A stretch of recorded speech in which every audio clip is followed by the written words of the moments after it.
An annular disk of mass m, inner radius a and outer radius b is placed on a horizontal surface with coefficient of friction mu as shown in the figure.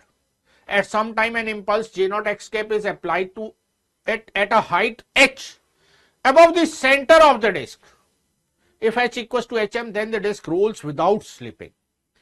तो देखिए सबसे पहले तो एक अच्छा खासा question moment of inertia का ये है, एनुलर डिस्क का मोमेंट ऑफ इनर्शिया हमें मालूम होना चाहिए, राइट। अगर हमें डायरेक्ट याद है तो हम यूज कर सकते हैं, अदरवाइज हमें मोमेंट ऑफ इनर्शिया कैलकुलेट करना पड़ेगा।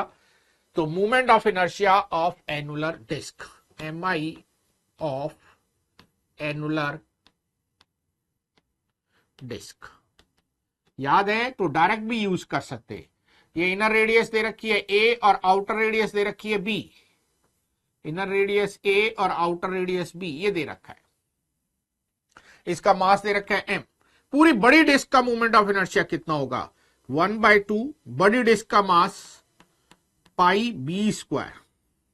भाई area into mass per unit area ले लेते हैं, ये मास हो गया, रेडियस स्क्वायर ये हो गया।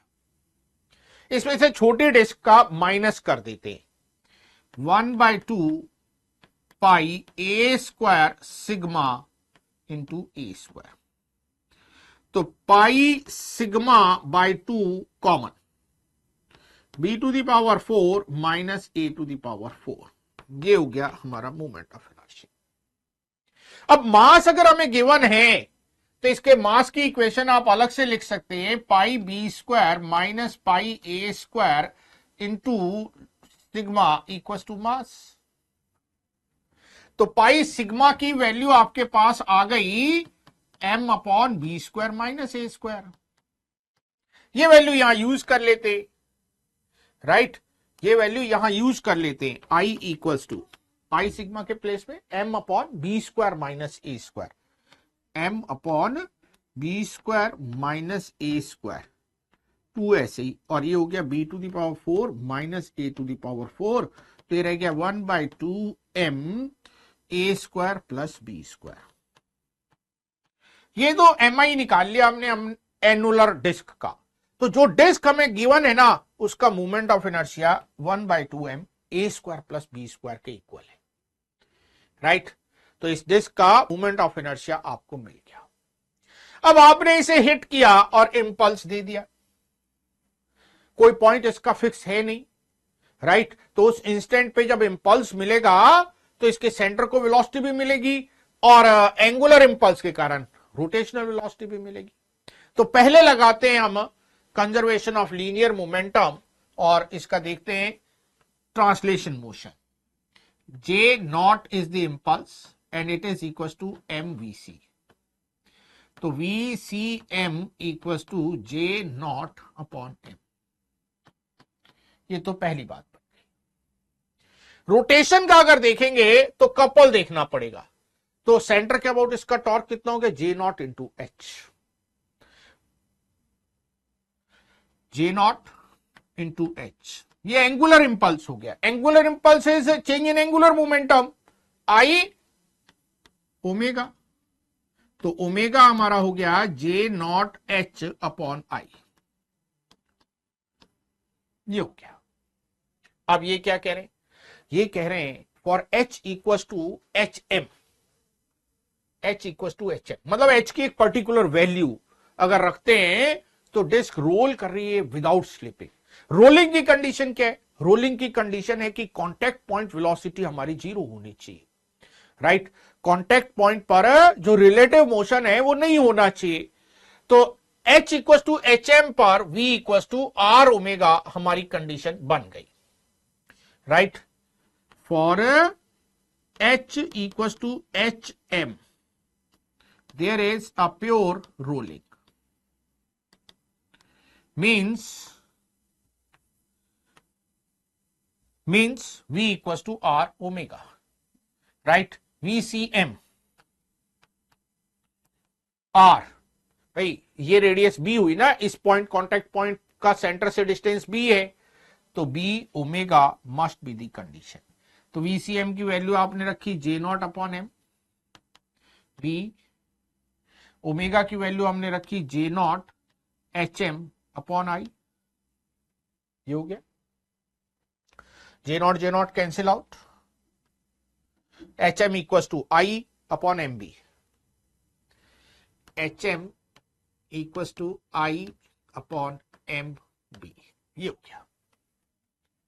I की वैल्यू भाई I अपॉन MB, ये रह गया ना HM, तो वैल्यू निकालें।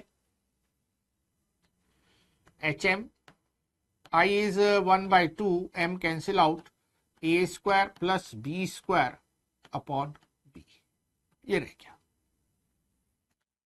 अब देखें क्या पूछा है हमसे, yes which of the following statements is are correct. तो मल्टी चॉइस है, एक से ज्यादा आंसर हो सकते हैं, तो सारे स्टेटमेंट्स को एक एक करके हमें चेक करना पड़ेगा। Mu not equal to 0, yes देखिए अगर म्यू 0 हो गया फिर तो प्योर रोलिंग हो ही नहीं सकती है ना, फिर pure rolling is not possible, फिर तो ये यहां पर फ्रिक्शन मिलेगा ही नहीं, तो रोलिंग मोशन आएगा ही नहीं, right. For mu not equal to 0 HM A tending to 0 HM equal to, तो पहली कंडीशन है mu not equal to 0 A tending to 0 means HM equal to half, A तो 0 हो गया, B square upon B, this is B bye 2, yes HM is B bye 2, ये correct है, first वाला statement तो करेक्ट स्टेटमेंट है। For mu not equal to 0 A tending to B वाला case analyse करना है, A टेंडिंग टू B वाला case, इसी से A टेंडिंग टू B वाला केस एनालाइज करते हैं। Half A tending to B means B square plus B square upon B, 2B square upon 2B, B रह गया खाली। Yes look at the answer, yes HM is B, तो B is also correct, B भी correct है। For H equals to HM, the initial angular velocity does not depend upon inner radius I. तीसरे part में क्या कह रहे हैं कि H equals to HM पर जो इनिशियल एंगुलर वेलोसिटी है ओमेगा, यस कितना था omega, J0 H upon I के बराबर था, right, J0 H upon I के बराबर। तो at H equals to HM, किस पॉइंट पे चेक करना है, at H equals to HM, omega equals to J0 HM upon I, ये हो गया। HM की वैल्यू रखें इसमें, राइट, HM की वैल्यू रखें इसमें, HM upon I is MB, right, HM upon I is 1 upon MB, HM upon I is 1 upon MB, Yes, this is independent of A, इसमें A नहीं दिखाई दे रहा है क्योंकि HM और I आपस में कट गया तो A इलिमिनेट हो गया, तो सिंपल रह गया J0 अपॉन MB। इसका मीनिंग हमारा ये थर्ड वाला ऑप्शन भी करेक्ट ऑप्शन है। For mu equal to 0 and H equal to 0, H भी 0 कर दिए, राइट, थोड़ा सा ध्यान देते, H अगर 0 हो जाएगा तो इसको कहीं से कोई इंपल्स, एंगुलर इंपल्स तो मिलेगा ही नहीं, यहीं लिखे देखिए, at H equal to 0 torque is 0, no rotational motion.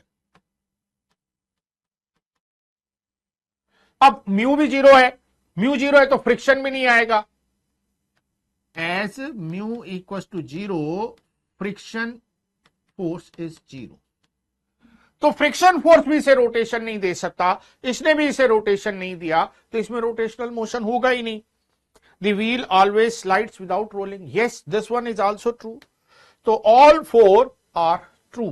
तो 2023 पेपर 2 देखो, जो हमारे मल्टी चॉइस क्वेश्चन होते हैं ना जिसमें एक से ज्यादा आंसर होते हैं, वो थोड़ा सा टाइम कंज्यूमिंग होते हैं क्योंकि उसमें क्वेश्चन में तो कुछ पूछा नहीं है, चारों ऑप्शन 1 बाय 1 आपको चेक करने पड़ेंगे कि कौन सा ऑप्शन हमारा करेक्ट है और कौन सा ऑप्शन हमारा करेक्ट नहीं है।